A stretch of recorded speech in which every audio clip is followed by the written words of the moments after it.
সব জায়গায় কিন্তু বিপদ থাকে, বিপদ থাকবে, আর বিপদ থাকবে বলেই পাহাড়ে যাব। বিপদ না থাকলে পাহাড়ে যাবও না, অ্যাডভেঞ্চার হবে না। এটা চ্যালেঞ্জ একটা। হ্যাঁ, বিপদ না থেকে অ্যাডভেঞ্চার হবে না। ঠিক, কত উপরে উঠে যাবে, খাওয়ার চাহিদাটা অনেক কমে আসে।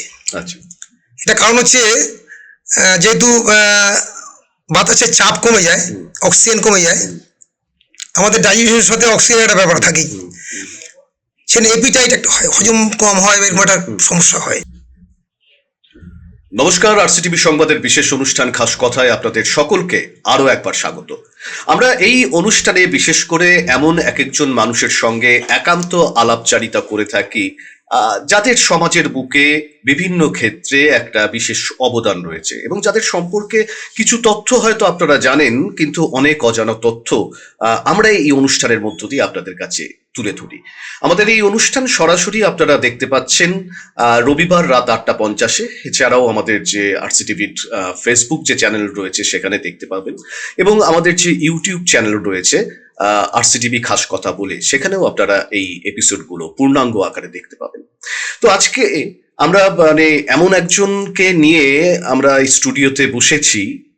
খুব ছোটবেলায় যখন বইয়ের পাতায় আমরা পড়তাম, থাকবো না কো বদ্ধ ঘরে, দেখবো এবার জগৎটাকে, এগুলো খাতায় লিখেছি, পরীক্ষার খাতায় উত্তর পেয়েছি, কিন্তু এই মধ্যবিত্ত জীবনের বাইরে বেরিয়ে অনেকের হয়তো সেই আশা পূরণ হয়নি। ভেবে দেখুন, বিভূতিভূষণ বন্দ্যোপাধ্যায়ের সেই শঙ্কর চরিত্রটাকে যদি আপনাদের মনে থাকে, গ্রাম বাংলার সেই সুখী গৃহকোণ ছেড়ে একেবারে অ্যাডভেঞ্চারের নেশায় কোথায় না কোথায় শঙ্কর পাড়ি দিয়েছিল। এখনো আমাদের কাছে বিভূতিভূষণের চাঁদের পাহাড়, অ্যামাজনের জঙ্গল এখনো শিহরণ জায়গায়। কিন্তু সেই মানুষটি যদি সরাসরি বাস্তবের মাটিতে দাঁড়িয়ে থাকে, সেই রকম একজন মানুষ আজকে আমাদের সঙ্গে স্টুডিওতে উপস্থিত হয়েছেন, বিশিষ্ট অভিযাত্রী তরুণ সরকার। নমস্কার, স্বাগত আমাদের স্টুডিওতে আসবার জন্য।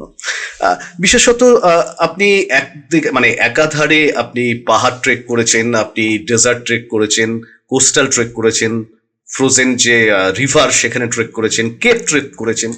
অর্থাৎ এই যে সারা জীবন ধরে এখনো পর্যন্ত আপনি যে বয়স আপনার, আমি প্রথমেই আপনার কাছে জানতে চাইবো যে আপনার এই অভিযাত্রীর জীবনটা ঠিক কবে প্রথম শুরু হয়েছিল?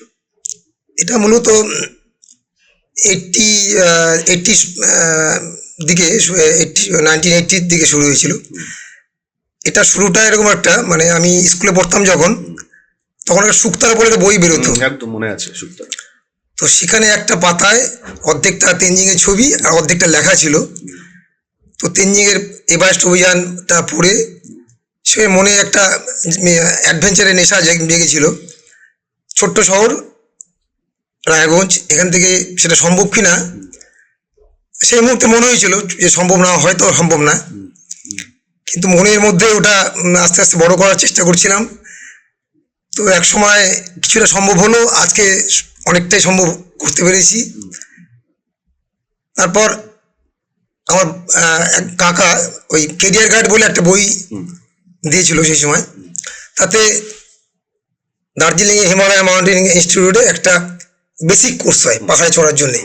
তখন ধারণা ছিল যে বেসিক কোর্স করলে পরে হয়তো পাহাড়ে ওটা খুব সহজেই হয়ে যাবে, একদম ইজি, একদম সে মতন হবে। ব্যাপারটা সেরকম না, তবে কোর্সটা দরকার ছিল, দরকার। ওখান থেকে শুরু, তারপর আস্তে আস্তে এত দূর এগোচ্ছি আস্তে আস্তে। ছোটবেলায় যে শুকতারাতে তেনজিং নোরগের ছবিটা দেখার পরেই মনে হয়েছিল যে রায়গঞ্জে থাকলেও ওই স্বপ্নটা ছিল ছোটবেলা থেকে আপনার মনের মধ্যে। হ্যাঁ, আমার আসলে একটা এটা সেই সময় তো বুঝতে পারিনি, এখন বড় হয়ে বুঝতে পারছি যে ইচ্ছা মানুষকে উপায় তৈরি করে। আমি সেই সময় তেনজিং নোরগের বই পড়ে সেই সময় ছোটবেলার থেকেই খোঁজ নিলাম তেনজিং বইয়ে, আমার ধারণা ছিল বইয়ে সে লোকটা তো নেই এই মুহূর্তে, বা বাস্তবে নেই, বা ছিল এক সময়, এখন নেই, উনি নেই, গত হয়েছেন। যখন জানতে পারলাম যে তেনজিং এখনো আছে এবং জীবিত, আমি একদিন বাড়ি থেকে পালিয়ে ঠিক বলবো না, বাড়িতে বিয়ের অনুষ্ঠানটা আমি অনুষ্ঠানটা না অ্যাটেন্ড করে আমি চলে গেলাম মাধ্যমিকের আগে দার্জিলিংয়ে চলে গেলাম। দার্জিলিংয়ে তেনজিং হিমালয়ান ইনস্টিটিউটের তখন DFT, director of field training, ওখানে গেলে দেখা হবে, এরকম দেখা যেতে পারে। স্বপ্নের নায়ক হ্যাঁ। তেনজিং নরগে। তো আমার ব্যাপারটা এরকম যে ওখানে গেলে কি করে দেখা হবে ওগুলো চিন্তা আমার নেই। ওখানে একটা প্রোটোকল থাকে। তো আমি যাওয়ার পরে ওখানে বাইরে এরকম একটা অনুষ্ঠান হচ্ছিল, ওই ওদের একটা কোর্স হয়, তার গ্র্যাজুয়েশন সিনেমনি হচ্ছিল। আমি দৌড়ে চলে যাই, সব কিছু বাধা করে, সিকিউরিটি ছিল, গার্ডটা ছিল। তো সেই সময় যাক পাহাড়ি লোকে যা হয় আসতে দিতে বললো, আমি গেলাম, তাকে জড়িয়ে ধরলাম। ছবি এখন আমার আছে, সেই ছবি তেনজিং নরগে তেনজিং নরগে। এবং অটোগ্রাফও আমার আছে। আচ্ছা। অটোগ্রাফ সেই মুহূর্তে যেহেতু অটোগ্রাফের একটা খাতা ছিল না, একটা কাগজ জোগাড় করে বললাম স্যার একটা অটোগ্রাফ দিন। এটা আমার জীবনে একটা বড় প্রাপ্তি এবং প্রেরণা বলতে পারেন। একেবারেই তেনজিং নরগের মতো একজন মানুষকে আপনি সরাসরি দেখেছি, এবং ছবি তার সাথে ছবিও আমার সেখানে রয়েছে। তরুণবাবু, আরেকটি কথা জিজ্ঞাসা করতে চাইছি যে আপনার জীবনে আপনি তো, আমি প্রথমেই বললাম যে শুধু তো পাহাড় নয়, ডেজার্ট বলুন, ফ্রোজেন রিভার বলুন, বিভিন্ন জায়গায় ট্রেক করেছেন। আপনার জীবনে প্রথম অভিজ্ঞতাটা কি ছিল একটু জানতে চাই। প্রথম আমাদের মূলত যেটা হয়, সকলের হয় যে পশ্চিমবাংলায় সান্দাকফু দিয়ে শুরু হয়, এটা আমরা বলি নার্সারি ট্রেক। তো ট্রেক তো পাহাড়েও যাওয়ার একটা থাকেই, একটা যেতে ভালো লাগে। হাঁটা শুরু করার পরে যে এতটা কষ্ট, এতটা পরিশ্রম, সমস্তটাই ভালো লাগা দিয়ে উপেক্ষা করে চলতে হয়। মানসিক জোরটা সেখানে অনেক বেশি কাজ দেয়। তো প্রথম যখন গেলাম তখন তো এতটা ভাবনা ছিল না, তখন ছোট বয়স, ছোট ইম্যাচিওর বয়স, তখন আবেগে এবং ভালো লাগাটায় ঠিক পৌঁছে গেলাম আস্তে আস্তে সান্দাকফু। এটাই শুরু। আচ্ছা আচ্ছা। সেটা 85-86 এর দিকে আমরা তখন গিয়েছিলাম। তখন কি মনে হয়েছিল যে প্রথম যখন সান্দাকফু গেলেন, তারপরে কি মনে হয়েছিল যে এটাই আপনার একটা জীবনের পথ হয়ে যাচ্ছে? বিভিন্ন জায়গায় আপনি গোয়া গিয়েছেন, আপনি লাদাখ গিয়েছেন, লেটেস্ট আপনি কিলিমাঞ্জারো যেটাই সেখানে আপনি অভিযান করে আসতেন। ওই সান্দাকফুরের অভিযানের ছোট্ট ছেলেটা সেই সময়কার, সে ভেবেছিল তার জীবনের পথ এই অভিযানের মধ্য দিয়েই এগিয়ে চলবে। ব্যাপারটা কি, এটা পাহাড়ে যাওয়াটা না অনেকটা নেশার মতন। সব নেশা যেরকম থাকে না, এই নেশাটা একদম নেশাই। এটা পজিটিভ নেশা। সমাজে এই নেশা সমাজকে ভালো জায়গায় নিয়ে যায়। নেশা একটা অদ্ভুত জিনিস। আস্তে আস্তে আস্তে আস্তে কি করে টেনে নিয়ে গেল, অর্থনৈতিকভাবে সাপোর্টগুলো কি করে আসলো, সময়, পড়াশোনার পাশাপাশি এগুলো চালিয়ে যাওয়া, আসলে নেশাই মানুষকে টেনে নিয়ে যায়। এবং আস্তে আস্তে এই কিলিমাঞ্জারো অবধি নিয়ে আসলো। এটা জাস্ট নেশার তাগিদেই, ভালোবাসা নেশার তাগিদেই হয়েছে। যখন আপনি এটা ধরুন একদম পুরোপুরি শুরু করলেন আর কি, আমি বলছি তখন কি কোনো রকম বাধার সম্মুখীন হতে হয়েছিল? দেখুন এই যে ট্রেক আপনি করছেন বিভিন্ন জায়গায়, আমরা যেটা বলি একটা সুখী গৃহকোণের মধ্যেই বা মধ্যবিত্ত বাঙালি আমরা আটকে থাকি। আমরা গ্যাংটক যাই, পেলিং যাই, দার্জিলিং যাই, দূর থেকে এই কাঞ্চনজঙ্ঘা দেখতে ভালো লাগছে, ডেজার্ট সাফারি করি উটের পিঠে চড়ে, কিন্তু কখনো তার কোলে চড়ে বসে বা ডেজার্টের মধ্য দিয়ে অভিযানের যে একটা রোমহর্ষক অনুভূতি, এটা আমরা খুব একটা নিতে পারি না। যখন শুরু করেছিলেন আপনি, সেই সময় কি কোনো প্রতিকূলতা, বাধা কিছু? প্রতিকূলতা বলতে একটা পারিবারিক প্রতিকূলতা থাকেই, বিপদ, ওখানে সমস্যা, প্রতি মুহূর্তে বিপদ থাকতেই পারে, এটা থাকেই। এবং অর্থনৈতিক বাধা তো চিরকালই থেকেই আমাদের মতন যারা অর্থনৈতিক কন্ডিশনে থাকি আমরা। ওই নেশার মতন ব্যাপার, আবার বলি নেশার মতন। আসলে নেশার পয়সা না কেউ জোগাড় করে, কেউ পাহাড়ের নেশার পয়সাও সেরকম জোগাড় হয়। এবং একটা কথা আছে যে সব বাঙালি একসময় কবিতা লেখে, কোনো না কোনো জীবনে একসময় কবিতা লেখে, যেরকম সব বাঙালি একসময় পাহাড়ে যায়। এবং প্রথম পাহাড়ে যায়, অনেকে যায়, সব বাঙালি যায়। যাওয়ার পরে কেউ এসে আর কষ্ট নিতে পারে না, আর হয়তো সেকেন্ড টাইম যায় না। কারো ক্ষেত্রে হয়ে যায় এরকম যে কষ্টের থেকে তার পাওনাটা বেশি যখন হয়ে যায় কারো ক্ষেত্রে, সে কিন্তু দ্বিতীয়বার আবার যায়, বারবার ছুটে যায়, একটা অদ্ভুত একটা অমোঘ একটা আকর্ষণ। এবং দ্বিতীয়বার একটা অদ্ভুত কেমিস্ট্রি আছে পাহাড়ের, তার মধ্যে সব মনের মধ্যে বিক্রিয়া শুরু করে। সে কিন্তু আরেকবার যাওয়ার চেষ্টা করে, তৃতীয়বার গেলেই কেন জানি তার মনে একটা অদ্ভুত একটা ইয়ে হয়ে যায়, যেটা আমার মধ্যে হয়েছিল। যে বারবার টানে। এবং প্রত্যেকটা বাঙালির মধ্যে কিন্তু যাতে এটা হয়, এবং যারা যেতে পারে হয়তো আবার অ্যাডভেঞ্চারের মধ্যে ঢুকে গেল, ওই কেমিস্ট্রিটা কাজ করলো, হয়তো তার পারিবারিক ব্যাপারে, তার অর্থনৈতিক ব্যাপারে যেতে পারছে না, কিন্তু সারা জীবন তাকে ওই টানটা অনুভব করা যায়। করতে হয়। এই টানটা অনুভব সে তারা করে, এবং আমার ক্ষেত্রে টানটা অনুভব করার সঙ্গে সঙ্গে আমি অনেকটা বাস্তবত নামাতে পেরেছি বা ওগুলোকে। ঠিক ঠিক ঠিক ঠিক ঠিক। এই যে আপনি বললেন যে আপনি শুরু করেছিলেন সান্দাকফু দিয়ে। সান্দাকফু বাঙালির কাছে চিরন্তন একটা আকর্ষণের জায়গা, অনেকেই ছুটে যায়, কিন্তু মাঝে মধ্যে তরুণবাবু লক্ষ্য করি যে একাধিক অনভিপ্রেত ঘটনা, একাধিক মৃত্যুর খবরও আমরা পাই। তো এই যে যারা যাচ্ছে ধরুন সান্দাকফু বা এই ধরনের পাহাড়ে, সেখানে কি কি বিষয়গুলো মাথায় রাখতে হবে? কারণ অনেকে না জেনেই এই সমস্ত ট্রেকগুলোতে চলে যাচ্ছে, ফলে তার মর্মান্তিক পরিণতিও কিন্তু আমাদের সামনে আসছে। কি করা উচিত? আসলে পাহাড় ব্যাপারটা এরকম না, প্রতি মুহূর্তে পাহাড়ের একটা বিপদ সংকুলতা থাকে, এবং এটা কিন্তু আমরা পাহাড়কে কোনো সময়ই আমরা হয়তো কিলিমাঞ্জারো অব্দি পৌঁছতে পেরেছি 40 বছরের অভিজ্ঞতায়, এটা কোনো সময় আমরা সহজভাবে নেই না, কোনো পাহাড়কেই সহজভাবে নেওয়া উচিত না। সান্দাকফু হোক আর 20,000 ফিটের বা 25,000 ফিটের পাহাড়ই হোক, ইদানিং যেটা হচ্ছে, বিভিন্ন পত্রপত্রিকা, ভ্রমণ পত্রিকায় ট্রেক সম্বন্ধে বিস্তারিত থাকছে, ভাবছে ট্যুরের মতন করে চলে যাচ্ছে। আসলে একটা অল্টিটিউডের পর শারীরিকভাবে বিভিন্ন সমস্যা তৈরি হয়, অক্সিজেন ইনসাফিসিয়েন্সি থাকে, আলট্রাভায়োলেট রেটা বেশি থাকে ওখানে, ঠান্ডার পরিমাণটা বেশি থাকে। সমস্ত কারণগুলো যখন আমরা পুঙ্খানুপুঙ্খ বিশ্লেষণ না করে যাই, তখন এই ধরনের বিপদগুলো ঘটে। তাই জন্য উচিত কোনো অভিজ্ঞতা সম্পন্ন মানুষের সাথে কথা বলে, কিছু শারীরিক এক্সারসাইজ করে, তাহলে তবে যাও। আপনি তো শুধু পর্বতে অভিযানে যাননি, আপনি বিভিন্ন জায়গায় desert safari, frozen river safari, এগুলো গিয়ে, মানে সাফারি বলছি, মানে ট্রেকে আপনি গিয়েছেন। আমি একটু এই অভিজ্ঞতাগুলো একটু শুনতে চাই এবং দর্শকরা শেয়ার করতে চাই তাদের সাথে। মানে পাহাড়, মানে অ্যাডভেঞ্চারের মধ্যে তো সমস্ত জিনিসই পড়ে। তো আমাদের মূলত আমাদের ট্রেকিং অভিযান, সেই অভিযানগুলো মানে পাহাড়ে হিমালয়ে করতে করতে একটু সাইডে এগুলো নতুন নতুন এগুলো তৈরি হচ্ছে। ডেজার্ট ট্রেক তো আজ থেকে 30 বছর আগে ছিল না, এখন শুরু হচ্ছে ডেজার্ট ট্রেক। এটা ডেজার্ট ট্রেকটা মানে কিভাবে? ডেজার্ট ট্রেকটা মানে এটা রাজস্থানের জয়সলমীরের সামে সবাই যায়, টুরিস্টরা যায়, ওখানে সাফারি করে, ক্যামেল সাফারি করে। ওখান থেকে প্রায় 70-72 কিলোমিটার ভিতরে যেতে হয়, এবং ওই অভিজ্ঞতা মানে ডেজার্ট থেকে এটা ওখানে যেতে হয় ক্যামেল সাফারি করে 12-13 কিলোমিটার যেতে হয়, তারপর ওখান থেকে শুরু হয় হাঁটা। ডেজার্টে একটা অদ্ভুত জিনিস আছে, মানে মরুভূমিতে যেটা সমস্যা, মানে দিক নির্ণয় করা যায় না।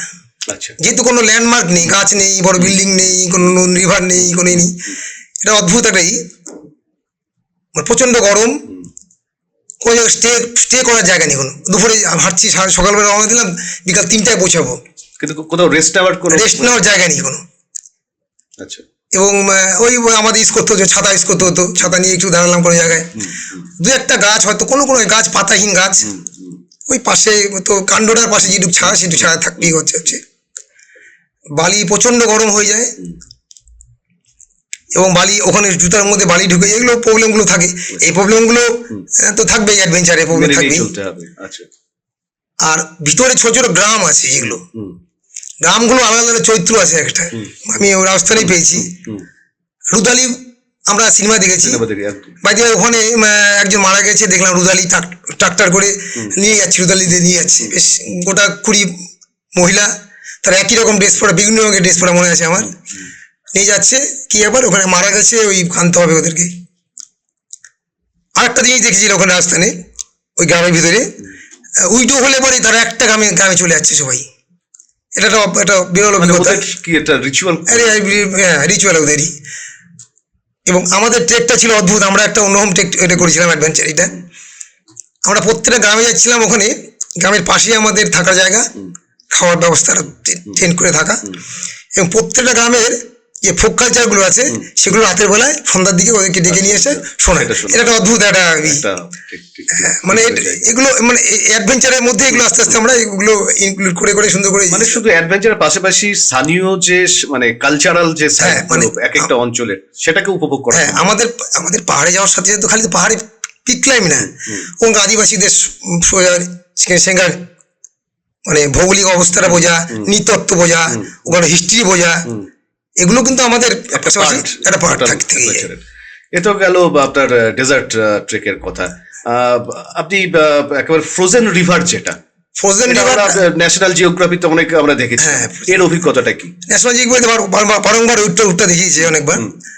ফ্রোজেন রিভার হচ্ছে জাস্কার নদীটা, লাদাখের জাস্কার নদীটা এই ডিসেম্বর থেকে ফেব্রুয়ারি অব্দি জমে যায়, টোটাল জমে যায়। ওখানে একটা পদম বলে গ্রাম আছে, ঠিক ঠিক জাস্কারের পিছন দিকটা। ওই গ্রামে যেতে গেলে এবারে কার্গিল হয়ে যেতে হয়। আচ্ছা। তো সেই সময় কার্গিলের রাস্তা বন্ধ হয়ে যায়। এবং এটা কিন্তু আমি চেক করেছি ঠিকই, এটা 1000 বছর ধরে চলে। 1000 বছর ধরে ওই গ্রামের মানুষরা ওই রিভারটাকে ওরা ইউজ করে। মানে এটা জমে যাওয়ার যে জমে যাওয়া নদীটার উপর রাস্তার ওরাই আবিষ্কার করেছে। আচ্ছা। এবং সেই সময় লেতে অনেকে পড়াশোনা করে এবং ছাত্ররা ওই সময় আসে। আচ্ছা। এটা অদ্ভুত যে এটা সাধারণ মানুষ ওরা জানেনি যে এত কষ্ট করে পড়াশোনা করতে আসে। আচ্ছা। প্রায় 70 কিলোমিটার মতন ওরা হেঁটে ঠিক জানো ওই জমা যখন সেই যে সময় রাস্তা বন্ধ থাকে সেই সময় লাদাখের স্কুলগুলো খোলে, স্কুলগুলো খোলে, তোরা ওদিকটা আসে। এটা ট্রেকাররা দেখেছে যে ওখানে একটা যাতায়াতের ব্যবস্থা আছে, খুব কম মানুষ আছে। আচ্ছা। প্রথমে ফরেনাররা ওখানে এক্সপ্লোর করেছে ওটা কীভাবে যাওয়া যায়, তারপর ইন্ডিয়ানরা করেছে। আমি এক সময় আমার সৌভাগ্য হলো ওখানে গেলাম। ওখানে যেটা মূলত রিভার বেডে, যেহেতু অল্টিটিউডটা রিভার মানে যে কোনো রিভার মানে অল্টিটিউডটা অনেকটা কম থাকে। আচ্ছা। রিভার তো উপরতে যায় না, রিভারটা নিচের দিকে আসে এবং অনেকটা সমতল, একটু একটু টোটাল এইটা জমে যায় মোটামুটি মাঝখানে মাঝখানে কিছু ফাটল থাকে, কিছু জল থাকে, কিছু জায়গায় কোনো কোনো জায়গায় টোটাল নদীটা বন্ধ থাকে, কোনো কোনো জায়গায় কিছুটা বন্ধ থাকে, এরকম ওদিক দিয়ে যেতে হয়। এবং ওখানে সবচেয়ে যেটা আমাদের করতে হয় মানে মাথায় রাখতে হয় যেটা, সেটা হচ্ছে ঠান্ডাটা ম্যাক্সিমাম। ঠান্ডা রাতে 30-35 ডিগ্রি হয়ে যায় মাইনাস। এবং বেলা 12টা আমার নিজের দেখা, এখন ছবি আমার আছে এরকম ঘড়ি দিয়েছে করা টেম্পারেচার করা -20-22 দিনের বেলা 12টার সময়। আর ওখানে যেহেতু রিভার পাশ দিয়ে একদম খারাপই পাহাড়, একদম টপে যখন সূর্য না একদম 12টার সূর্য না ওঠে তখন সূর্য আলো পড়ে না, তার ফলে আর ঠান্ডাটা বেশি থাকে।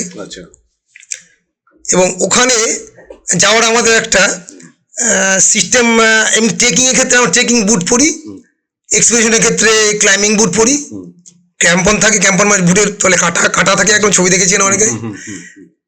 ওখানে বরফের কিন্তু কাঁটা পড়া যায় না, মানে কাঁটা পড়ে বেশি দূর যাওয়া যায় না। আচ্ছা, মানে ফ্রোজেন রিভার যেটা বলছেন, মানে যে কোনো বরফে কাঁটা পড়ে মানে ক্যাম্পন পরে বেশি দূর যাওয়া যায় না। এক্সপিডিশনের ক্ষেত্রে ডিস্টেন্সটা কম থাকে এবং অল্টিটিউডটা হাই থাকে, সেই জন্য ওখানে ক্যাম্পন বা কাঁটা যেটা বরফ জুতোর তলে কাটা থাকে সেটা পড়ে যেতে হয়। ওখানে সেটা ইউজ করা যায় না। ওখানে এমনি জুতো বলতে ট্রেকিং শু না, ওখানে গামবুট টাইপ জুতো লোকাল যারা ইউজ করে তাদের দেখেই ট্রেকাররা ওটাকে অ্যাবজর্ব করে নিয়েছে যে এইটা সুবিধা হবে, আমরা তাই করেছিলাম। এবং প্রচন্ড স্লিপারি, মানে কাছের উপর জল পড়লে যাওয়া হবে সেরকম ব্যাপারটা। সেখান থেকে প্রায় 72 কিলোমিটার আপনারা ট্রেক করেছেন। এবং ওখানে প্রতিদিন 8-10 বার পড়তেই হবে মানুষকে, এটা নর্মাল, বেশি 30-35 বারও পড়ে। তো এটা একটা অদ্ভুতই, মানে আমি যেখানে যাই হয় কি মানে লোকাল লোক যারা চলাফেরা করে তাদের কাছে আমি এটা আমার তথ্যগুলো নেই বা তাকে অবজার্ভ করি, তারা পড়ছে না, এটা আমার তারা পড়ছে না, আমরা পড়ে যাচ্ছি কেন, কোন তারা নিয়মটা পেয়েছে দেখলাম সেটা অবজার্ভ করলাম যে একটু সামনের দিকে ঝুঁকে হাঁটছে তারা। আমরা নর্মাল হাঁটলে পিছন দিকে পড়ে যাচ্ছি, আমাদের ঝুঁকে আসলে এর ক্ষেত্রে পর্যবেক্ষণটা একটা ভাইটাল রোল প্লে করে। এবং নেচার মানে নেচার স্টাডি বা পাহাড়ে অ্যাডভেঞ্চারের ক্ষেত্রে কিন্তু মেইন জায়গা হচ্ছে অবজারভেশন এবং নেচারকে এবং আশেপাশের মানুষজনকে বা লোকাল লোককে এটাকে অবজার্ভ করা। ঠিক তোর বাবা, আমরা আলোচনায় আসবো, তবে তার আগে আমরা একটা বিরতি নিচ্ছি। বিরতির পর আমরা ফিরে আসছি আমাদের আজকের আলাপচারিতায়, যেখানে আমাদের সঙ্গে আজকে স্টুডিওতে অতিথি হিসাবে উপস্থিত রয়েছেন বিশিষ্ট অভিযাত্রী তরুণ সরকার। 28 से ज्यादा OTT ऐप्स तक पहुंच, जिनमें Disney plus, Hotstar, Sony Liv, ZEE5, होए चॉय और कई अन्य शामिल है। और इतना ही नहीं, क्रिस्टल क्लियर क्वालिटी के साथ 400 से ज्यादा HD टीवी चैनलों का आनंद लें। अपने परिवार का 24 घंटे 7 दिन का मनोरंजन करते रहें। निर्बाध स्ट्रीमिंग से लेकर बिना रुकावट के गेमिंग और बिना रुके मनोरंजन तक। RCTV ब्रॉडबैंड, स्पीड किफायती। आज ही हमें कॉल करें और जुड़ें। বিরতির পর ফিরে এলাম খাস কথার বিশেষ অনুষ্ঠানে, যেখানে আমাদের সঙ্গে আজকে অতিথি হিসাবে উপস্থিত রয়েছেন বিশিষ্ট অভিযাত্রী তরুণ সরকার। তরুণবাবু, আমরা বিরতিতে যাওয়ার আগে কথা বলছিলাম ফ্রোজেন রিভার নিয়ে। এবারে আসি একটু পাহাড়ের বিষয়ে। আপনি রিসেন্টলি কিলিমাঞ্জারো, যেটা আপনি সেখানে অভিযান সম্পূর্ণ করে আসছেন, মানে রায়গঞ্জের মতো একটা প্রান্তিক শহরে থেকে আমি তো মানে আপনাকে বলবো যে সেই শুরুটা করলাম যে শঙ্করের মতো একদম গ্রাম বাংলার ছেলে, চাঁদের পাহাড়ের সেই ক্যারেক্টার আজও শিহরণ জাগে মনের মধ্যে। এই অভিযানটা সম্পর্কে কিভাবে চিন্তা ভাবনা করলেন, কিভাবে সম্পন্ন হলো? আসলে প্রত্যেক পাহাড়ে একটা পাহাড়ি যারা হয় তাদের একটা স্বপ্ন থাকে এভারেস্টে যাওয়ার। আর এভারেস্টে মানে আমাদের শেষ এই একদম চূড়ান্ত জায়গা হচ্ছে এভারেস্ট। তো এইটা এভারেস্টটা আমাদের এখান থেকে ছোট শহর থেকে ব্যক্তিগতভাবে যা অর্থনৈতিক কন্ডিশন, তাতে এবারে যাওয়া সম্ভব প্রায় দুঃসাধ্য ব্যাপার, প্রবলেম আছে অনেকটা। তো সেই কারণে এভারেস্টের সঙ্গে আরো থাকে আমাদের সবকিছুর একটা তো 14,000 আর থাকে যারা 14টা 8,000 পিক ক্লাইম করে, এবং সেভেন সামিটে একটা আছে। তো সেভেন সামিটের 7টা মহাদেশের 7টা কন্টিনেন্টের 7টা হাইস্ট পিক। সেক্ষেত্রে আফ্রিকা মহাদেশের কিলিমাঞ্জারো দিয়ে শুরু, কত দূর যেতে পারবো জানি না, অর্থ একটা বিশাল সমস্যার কারণ। সে কারণে কিলিমাঞ্জারোর একটা পরিকল্পনা করা, এবং এভারেস্টের তুলনা অনেক কম পয়সা লাগে এখানে। আচ্ছা আচ্ছা। কিন্তু যেটা আমাদের এই কিলিমাঞ্জারো আমাদের অর্থনৈতিক কন্ডিশন অনেকটা বেশি, কিন্তু এভারেস্ট তুলনা অনেকটা কম, এবং অন্য মহাদেশের একটা অন্যরকম। সেই অভিজ্ঞতাটা কেমন ছিল সেই কিলিমাঞ্জারো অভিযানের?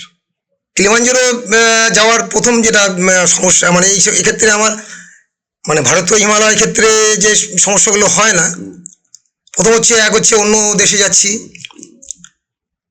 মানে পাহাড় যাওয়ার আগে সমস্যাগুলো, সেখানে যাওয়া, তার ভাষা সমস্যা, ভিসা পাসপোর্ট এগুলো সমস্যা। অন্য একটা আবহাওয়ার আছে, হিমালয় আবহাওয়ার সাথে কিলিমাঞ্জারো আবহাওয়ার অনেক ডিফারেন্স। এগুলোকে সমস্ত রিড করে, সমস্ত ক্যালকুলেট করে, অভিজ্ঞতা নিয়ে যারা গিয়েছিল তাদের সাথে কথাবার্তা বলে রওনা দেওয়া। এবং আমার পূর্বপরিচিত আগে আরো 3জন অভিযাত্রী ছিল, যাদের সাথে আমি হিমালয়ের দুটো এক্সপিডিশন করেছি। তারা যেহেতু জুনিয়র আমার থেকে, যেরকম টোটাল ব্যাপারটাই আমাকে ম্যানেজ করতে হয়েছে। তাদের সঙ্গে আমরা এখান থেকে পৌঁছালাম তানজানিয়া থেকে করে কিলিমাঞ্জারো নিয়ে বেরোলাম।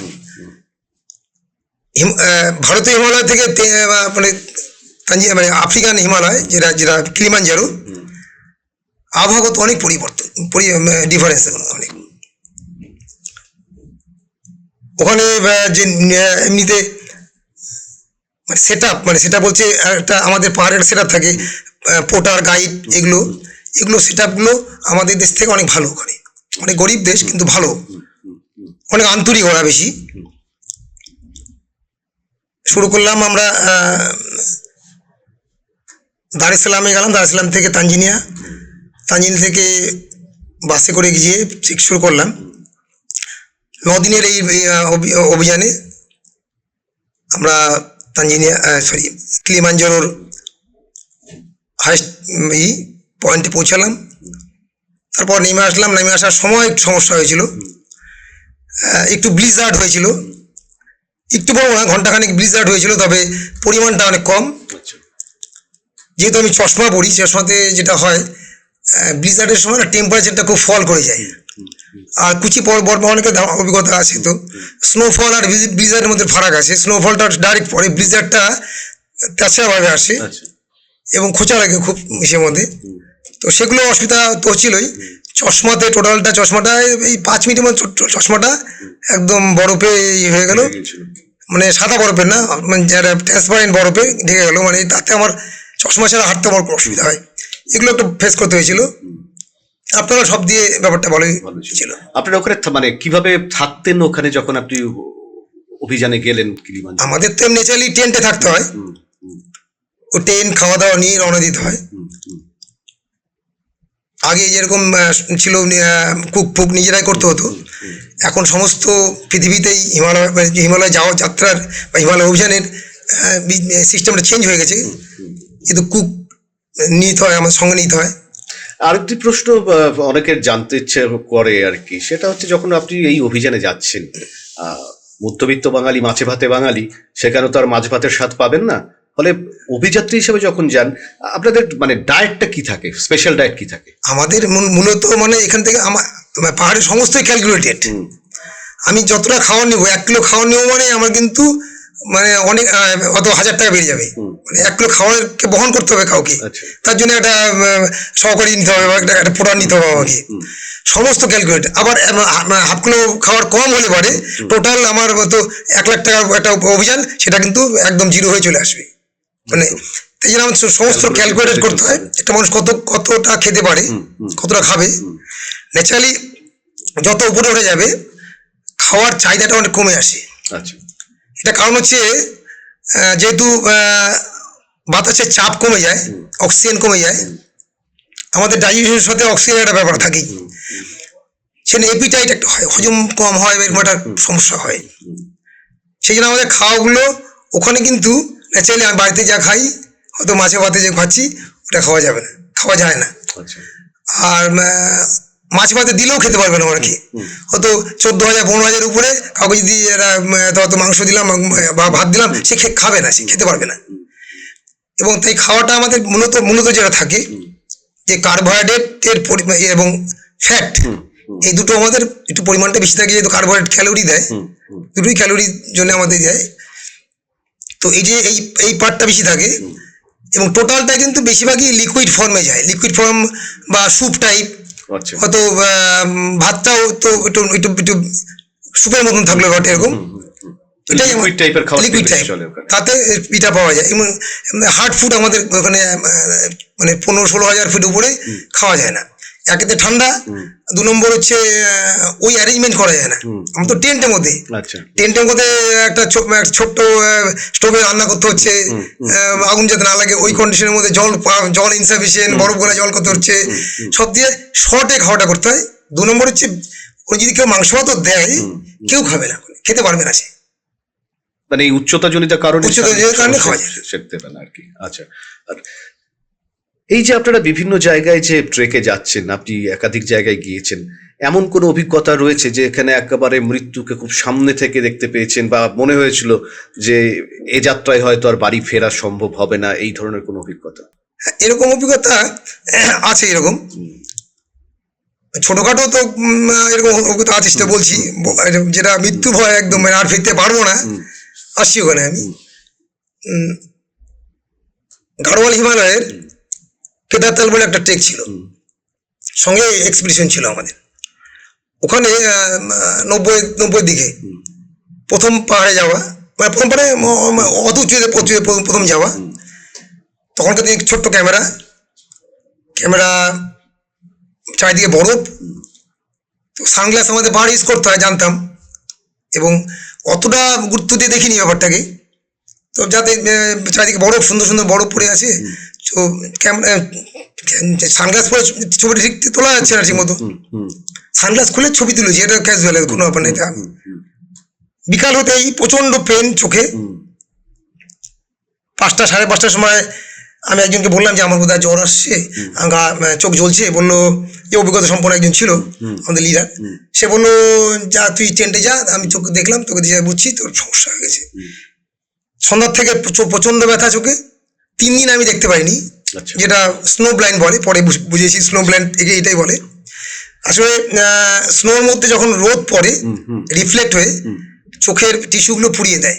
ও যেহেতু উপরে ওই অল্টিটিউডে আলট্রাভায়োলেট রেটা বেশি, কিন্তু মানে অক্সিজেন লেয়ারটা কম, মাথাটা কম পাচ্ছে, ওখানে আলট্রাভায়োলেট রেটা বেশি এবং টিস্যুগুলো পুড়িয়ে দেয়। পুড়িয়ে দিলে ন্যাচারাল ফর্মে একদিন দুদিন ইনফেকশন শুরু হবে। 3 দিন আমি দেখতে পাইনি, আমাকে ওখানে রেখে 2 জন থেকে বাদবাকি টিম নেমে আসলো। আচ্ছা আমি 3 দিন পর সামান্য ভিজিবল মানে 5 মিটার 6 মিটার এরকম দেখতে পাচ্ছি। তারপর ধীরে ধীরে আসলাম, নিচে এসে ঠিক হয়েছে। একটা ছোট্ট অভিজ্ঞতা। একটু আগে বলছিলাম যে পাহাড়ে না ছোট বড় হয় না, ছোট বড় হয় না বেশি, ঠিক। সব জায়গায় কিন্তু বিপদ থাকে, বিপদ থাকবে। আর বিপদ থাকবে বলেই পাহাড়ে যাব, বিপদ না থাকলে পাহাড়ে যাবো না, অ্যাডভেঞ্চার হবে না। এটা চ্যালেঞ্জ একটা। হ্যাঁ, জি, বিপদ না থাকলে অ্যাডভেঞ্চার হবে না। কোথা তো থেকে হবে? ঠিক। তো একবার আমাদের এই গরুবাথান আমাদের একটা ন্যাচারালি বাচ্চাদের কোর্স করাই আমরা। তো কোর্সে আমরা রিভার ক্রসিং করাবো, জলের মধ্যে নামিয়ে বাচ্চাদের, ছোট 8 বছরের বাচ্চাদের নেমে ওদের রিভার ক্রসিং করাবো, যেখানে বাচ্চারা নামবে। আগের দিন বিকালে দেখে আসলাম যে কোন দিক দিয়ে নামানো যাবে, পরের দিন সকালে দেখে নামাবো। অনেক অভিজ্ঞতা নিয়ে আছি, অভিজ্ঞতা সম্পন্ন আমরা, আলো লোক আছে। পরের দিন সকালবেলায় আমাদেরই যারা মাস্টার থাকে যারা, তারা নেমে রোপটা লাগাচ্ছে, দেখি ওরা জলে পা দিতে পারছে না, পড়ে যাচ্ছে। তো এই বললাম না, ছোট্ট জায়গা, একদম বাচ্চাদের কোর্স করাই আমরা টিচার। তা আমি বললাম সত্য আমি নামি, ওরা ছিল সঙ্গে। জাস্ট জলে নামছি, পাটা একদম সোজা গিয়েছে, পা ফেলতে পারছি না, রোপ ধরে আছি। রোপ ছাড়লে পরে একদম 4টা মানুষ আমরা চলে যাই, কোথায় চলে যাই বলা যাচ্ছে না। এই ছোট্ট জিনিস কিন্তু যেখানে বাচ্চাদের আমরা করাই, এবং প্রতি ওখানে ওই রিভারে আমরা 4-5 বার তার আগে গিয়েছি। কিন্তু এই মানে এই সময়টা একেবারে চেঞ্জ হয়ে গেল একদম এই সামনে বিপদ চলে কোন সময় আসবে বলা যাবে না, সবসময় একটা সতর্কতামূলক। সতর্কতামূলক থাকতে হয়। একদমই তাই বিষয়টা নিয়ে।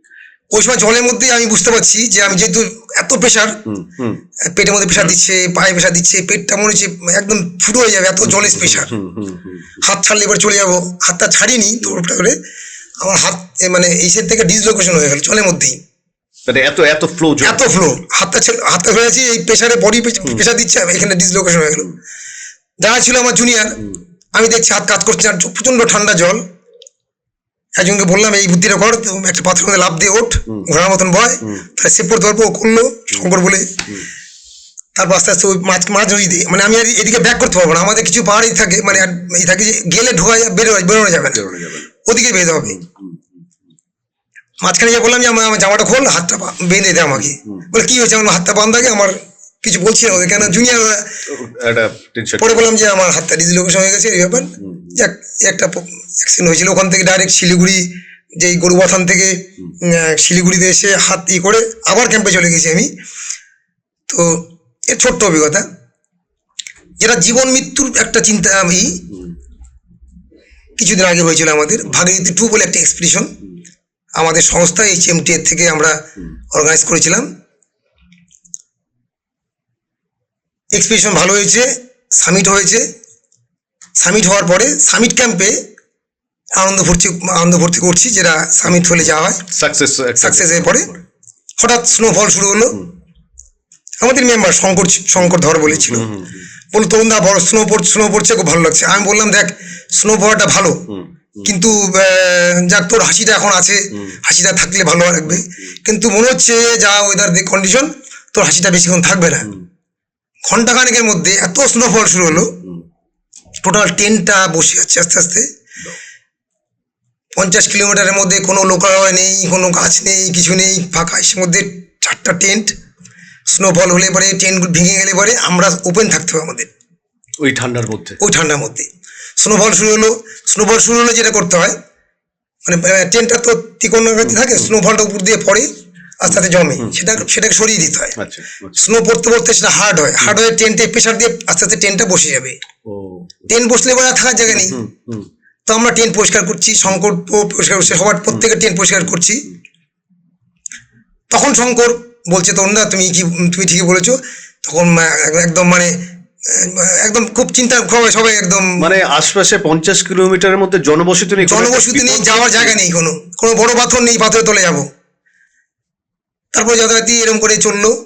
সবাই মিলে একটা টেন্টে আসলাম, সারা রাত দিন ট্রেন ঝাড়ছি আর বাইরে বেরোয় ট্রেন করছি, ট্রেন তুলে আবার ঠিক করতে হয়।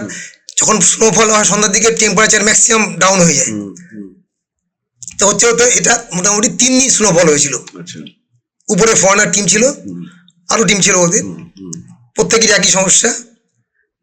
তো 3 দিন পর দেখলাম স্নোফল কমার কোনো চান্স নেই, আর থাকলে পরে আর ট্রেনটা আর ধরে রাখতে পারবো না, আমরা স্নো বরফে চাপা পরেই মারা যাবো।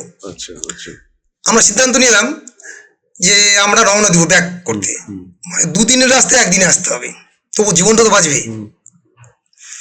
যথারীতি সবাই মিলে রওনা দিলাম, টেন্ট সব রেখে আমাদের ন্যূনতম ইকুইপমেন্টগুলো যেগুলো ছিল সেগুলো নিয়ে আমরা রওনা দিলাম। খাওয়া দাওয়া, বাসনপত্র, টেন্ট, পাহাড়ি সরঞ্জাম সমস্ত রেখে রওনা দিলাম। 2 দিনের রাস্তায় 1 দিন রওনা দিয়েছি। প্রথমে উপরে স্নোফল হচ্ছেই, রওনা দিতে এগোচ্ছি, এগোতে এগোতে নিচে যত নিচে আসবো স্নোফল, উপরে স্নোফল মানে নিচে বৃষ্টি, আস্তে আস্তে বৃষ্টি, টোটাল ঠান্ডায় ভিজে গেছি, চপচপা ভেজা সমস্ত। বিকাল হয়ে গেছে, প্রায় সন্ধ্যা 5:30 সাড়ে 5টার মতন হয়ে গেছে। একদম কারু কি নেই, খাওয়া দাওয়া নেই, খাবো সেই টাইমটা দেওয়া যাবে না, মানে খাওয়ার টাইমটা দেওয়া যাবে না। টাইম দিলে আমার সন্ধ্যা হয়ে লেগে গেলে পৌঁছতে পারবো না, মানে এমন মানে কতগুলো কন্ডিশন হয়। একসময় গাইড বললো, 2-1 একটু পিছিয়ে বললো, গাইড বললো ওদের আমি আনতে পারবো না, জীবন আমারও আছে, আমাকে বাঁচতে হবে। খুব রিকোয়েস্ট করে আমি বললাম, আরও যারা ছিল বললো, হাতে পায়ে ধরলাম, বললাম যে ওকে কমসে কম নিয়ে এসো, জীবনটা বাঁচাও। বলে কিছু করার নেই, এমন কন্ডিশন আমাকেও বাঁচতে হবে, আমি তো টানি নিয়ে। এইভাবে আমি বলছি তরুণবাবু, এই যে মানে মৃত্যুকে সামনাসামনি দেখা, তারপরেও আবার পাহাড়ের কোলে ফিরে যেতে ইচ্ছা করে। এই বললাম নেশা, এ অদ্ভুত নেশা, মানে এটা অদ্ভুত নেশা, মানে এটা কিছু অভিজ্ঞতা বললে বোঝা যাবে। মানে আমার জীবনে কিছু না, আমি অনেকদিন ধরে এই লাইনে আছি, বিভিন্ন স্টেটের লোকের সাথে আমি যাওয়া আসা করেছি। মানে পাহাড় নেশা এবং পাগল কেমন না নিরঞ্জন বলে, এটা আমি এটা বলছি। আমি কাংয়ার সে 2-তে গেলাম এক্সপিডিশনে। নিরঞ্জন বলে একটা ইয়ং ছেলে, 30-35 বছর বয়স, সে কোরিয়ায় পড়াশোনা করে, কলকাতার ছেলে। সে পাহাড়ের জন্যে কোরিয়ার থেকে আসলো, পাহাড়ে জয়েন করলো। পাহাড়ে না চলে আমরা ফোন তো পাওয়া যায় না, ইদানিং কিছু কিছু জায়গায় টাওয়ার পাওয়া যায়, তো আমাদের একটা এথিক্স আছে যে পাহাড়ে না ফোনটা ইউজ করি না আমরা। নিরঞ্জন একবার এই ব্যাপারে খুব কঠোর। হঠাৎ একটা জায়গায় একটু টাওয়ার পাওয়া যাচ্ছে, নিরঞ্জন বললো তরুণ দা ফোনটা দিবা, আমি কথা বলবো। কথা বলে আসলো, আর তুমি তো কথা বলো না ভাই পাহাড়ে, কেন কথা বললা? তোমাকে বলা হয়নি আমার বউয়ের ডেলিভারি গতকাল ছিল, তাই সন্তানটা কি হয়েছে, ছেলে না মেয়ে হয়েছে, আমি তাই জন্য খুব তোমাদের পারলাম না শুনতে। তারপর বউয়ের ডেলিভারি, সে কোরিয়া থেকে কলকাতায় এসে ডেলিভারিতে সাহায্য না করে সে চলে গেল ওখানে পাহাড়ের টানে। এটাই হয়তো নেশা, এটাই নেশা। একদম। শেষ প্রশ্ন তরুণদা আপনার কাছে, এই যে আমরা বলি যে পাহাড় জয় করে এলো, খুব সংক্ষেপে সময় শেষ, পাহাড়কে কি সত্যি জয় করা যায়, নাকি পাহাড়ের কোলে আমরা কিছুদিনের জন্য সময় কাটাতে বা আতিথেয়তা গ্রহণ করতে চাই? কি মনে হয়? পাহাড়ে না জয় করা যায় না, মুহূর্তকে জয় করা যায় না, অত বড় বিশালত্বকে কখনোই জয় করা যায় না। পাহাড়ে আমরা যাই, পাহাড়ে কোলে যাই, নিজেকে জয় করি, মানে আমি আমাকে জয় করি। ঠিক ঠিক ঠিক, একেবারে। অসংখ্য ধন্যবাদ তরুণদা আমাদের সঙ্গে থাকবার জন্য। দেখুন, মানে এই যে বলা হয় না যে একটা নেশা, কিন্তু সেটা পজিটিভ নেশা। মানে এই যে পাহাড়ের টানে, প্রকৃতির টানে বারবার ছুটে যাওয়া, জীবন মৃত্যু পায়ের ভৃত্য, হয়তো সমস্ত কিছুকে অগ্রাহ্য করে বারবার কোনো একটা নেশার পেছনে, একটা অদম্য একটা নেশা তার পেছনে ছুটে চলা, এটাই হয়তো জীবনের একটা অনন্য স্বাদ গ্রহণ করতে পারেন তরুণবাবুর মতো এই সমস্ত অভিযাত্রীরা। নিশ্চয়ই আশা করি আমাদের আজকের এই অনুষ্ঠান আপনাদের সকলের ভালো লাগলো, এবং অনেক কিছু কথা এই অভিযান সম্পর্কে আপনারা জানতে পারলেন। সকলে ভালো থাকবেন, সুস্থ থাকবেন, আর দেখতে থাকুন RCTV সংবাদের বিশেষ অনুষ্ঠান খাস কথা। শুভরাত্রি, নমস্কার।